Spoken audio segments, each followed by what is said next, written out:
E a denominação Rua de Baixo, que ainda hoje existe.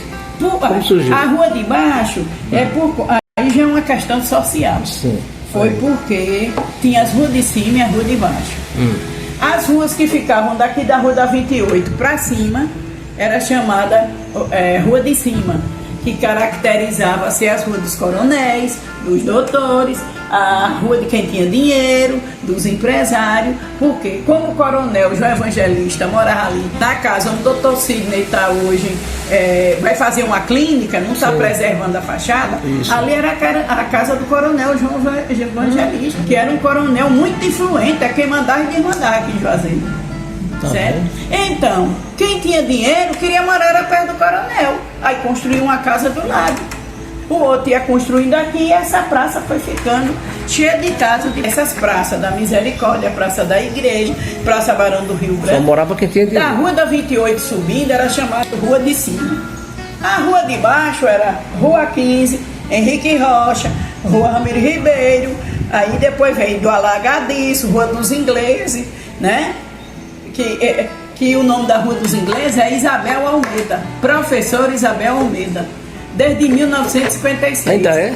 O nome é esse, mas ninguém chama a Rua dos Ingleses, que é um termo até pejorativo. Por que é Rua dos Ingleses? Porque só tinha preto e pobre. Sério? É verdade. É um termo pejorativo para dizer, dos brancos, a Rua dos Brancos. Qual é o branco que morava ali? Nenhum. Só tinha famílias de negro, de preto e pobre. É porque o centro, como ele era resumido aqui, ali já era periferia, né? Periferia. Então, quem morava para essas ruas de lá era chamada Rua de Baixo, que era do pescador, do lenhador, da costureira, da lavadeira, da cocadeira. Que o nome da Rua do Cantagalo é... Essa relação, né, que existe aqui na cidade de Juazeiro, né, Rua de Baixo e Rua de Cima, né, eu sou cria da Rua de Baixo. Essa separação social e geográfica, né, dos locais, as ruas de cima, os coronéis, os comerciantes mais, os donos de comércio, né, médicos, doutores ali, e aqui o povão, aqui de baixo o povão. Isso me lembra muito bem como é que é em Salvador, né, que é a cidade alta e cidade baixa, né, essa diferenciação, para além de geográfica, também é social, né. Quem vai falar bem sobre isso, detalhar bem, é o sociólogo Donald Pearson. Foi um sociólogo, um antropólogo que estudou negros e brancos na Bahia, né, pretos e brancos na Bahia. Ele detalha uma parada interessante, que é sobre essa diferenciação, que ele fazia esse trabalho etnográfico, né, ele visitava várias localidades dentro da cidade de Salvador. Ele fez um estudo de 2 anos, de 35 a 37, ele circulou muito dentro da cidade, né, dentro da capital, né, e um dos relatos dele é que havia essa distinção, né, que na cidade de alta, os comerciantes, os médicos, os doutores, os advogados, os engenheiros, as pessoas de poder aquisitivo maior, e na cidade baixa, a população pobre, pescadores também, entendeu? Curiosamente também, essa distinção também é uma distinção racial, né? Na cidade baixa, a população negra era em grande escala, até hoje, na cidade alta, era mais a população branca, né? Então, assim, a distinção geográfica, racial e social, né, dos ambientes. Essa diferença, essa distinção, né, nesses 3 aspectos, social, geográfico e racial. Com o Juazeiro aqui da mesma forma, né? A Rua dos Ingleses aí, a Rua de Baixo, você vê a população pobre, até hoje essa diferenciação. Assim, só citando, tem um trecho do livro do Donald Pearson que ele relata, eu não sei se é bem isso, mas assim, havia nomes que se davam a essas populações. Havia um nome que a população da cidade baixa dava ao pessoal da cidade alta, e o pessoal da cidade alta dava à população da cidade baixa, né? Se eu não me engano, a população da cidade de alta chamava essa gentinha, esse povo, sabe? Sempre de maneira pejorativa, de baixo para cima, né? Diminuindo, menosprezando, né, o povo que ali vivia, a população que ali vivia, a situação que aquelas pessoas ali viviam. E a população da cidade baixa para a cidade alta era os doutores, os senhores, né, os coronéis e tudo mais. E você vê como isso é louco, né? E que, de maneira diferente, isso aconteceu e acontece também, né, aqui em Juazeiro, né, essa distinção geográfica, social e racial. Assim, só para destacar quem foi Donald Pearson, né? Donald Pearson, sociólogo norte-americano, né? Que se destacou no campo de estudos raciais, né? Aqui no Brasil. É um acadêmico da escola de Chicago, né? E onde estudou e se interessou pelo Brasil, se eu não me engano, por influência de Robert Park, né? Outro também renomado professor também, sociólogo da escola de Chicago, né?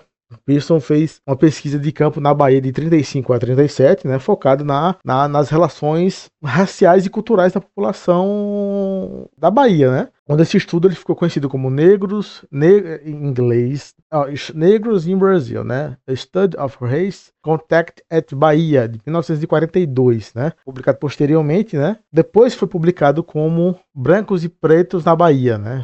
Essa pesquisa ela teve destaque por abordar padrões tradicionais de estudo sobre o negro no Brasil, né? E olhava e analisava a convivência pacífica e a integração social contrária às narrativas que apontavam os conflitos raciais tensos, né? Intensos no sentido que ele viu nos Estados Unidos, né? Que é o país onde havia segregação, né? Os Jim Crows. Um cara que teve um grande respaldo, uma grande relevância aqui sobre os estudos nos estudos sobre a formação social brasileira, né? Foi um dos primeiros, né? Óbvio que teve outros que também vieram depois dele, né? Mas ele foi um dos primeiros, acho que não o primeiro, né? A iniciar esse estudo, né? De maneira mais aprofundada aqui dentro do Brasil, né? Sobre a questão social brasileira, né? De maneira mais aprofundada. Não foi só ele, mas ele tem esse destaque. Enfim, assim, é importante entender o contexto pelo qual ele veio, né? O contexto pelo qual ele se baseou seus estudos, né? O Brasil, ele veio, como eu falei, ele veio para cá. Os estudos foram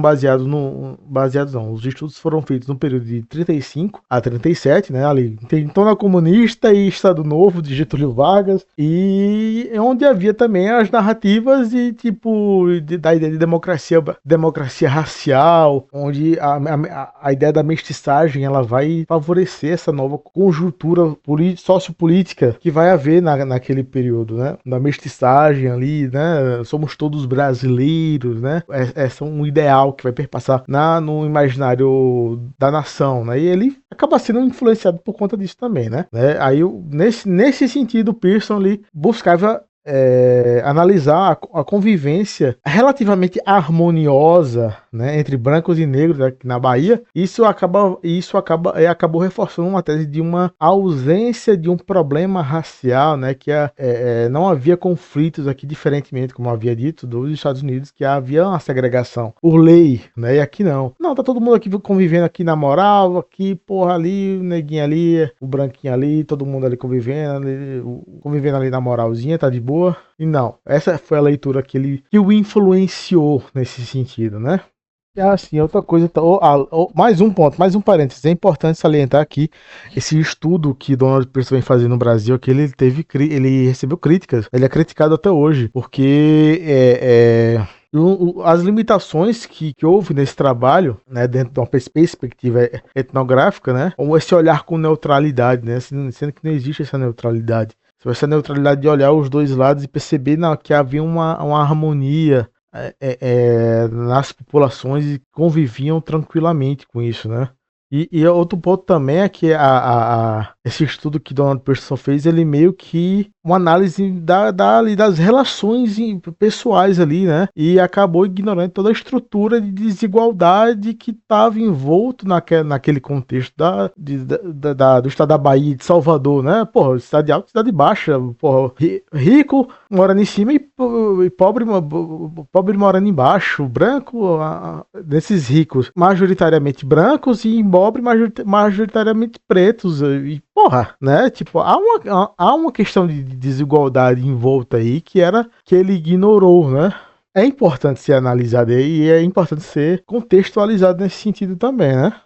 Outro ponto também a ser criticado é que essa perspectiva que ele trouxe era uma leitura muito positiva, né? E que simplificava uma sociedade complexa que era a sociedade brasileira da década de 30. Então estabelecer uma certa democracia racial, como ele fez, contribui para abafar os problemas reais por conta da desigualdade que estava acontecendo e que acontece até hoje, entendeu? É importante analisar Donald Pearson como um cara que trouxe grandes pontos a contribuir com a questão do pensamento social brasileiro, mas que o seu estudo vale de críticas, né? Tipo, ou seja, você vai estudar, fazer uma análise do estudo dele e você tem que fazer uma análise crítica para poder saber diferenciar, contextualizar o que acontecia ali, as estruturas de desigualdade racial que operavam naquela época, junto ao que o estudo dele, né? Você tem que fazer uma separação ali, né? E não de maneira neutra, porque não existe neutralidade. É você fazer isso de maneira rigorosa e qualificada para poder entender de fato como os conceitos, como a sociedade ela vai se construindo, vai se estruturando, né? Dentro dessas questões, enfim.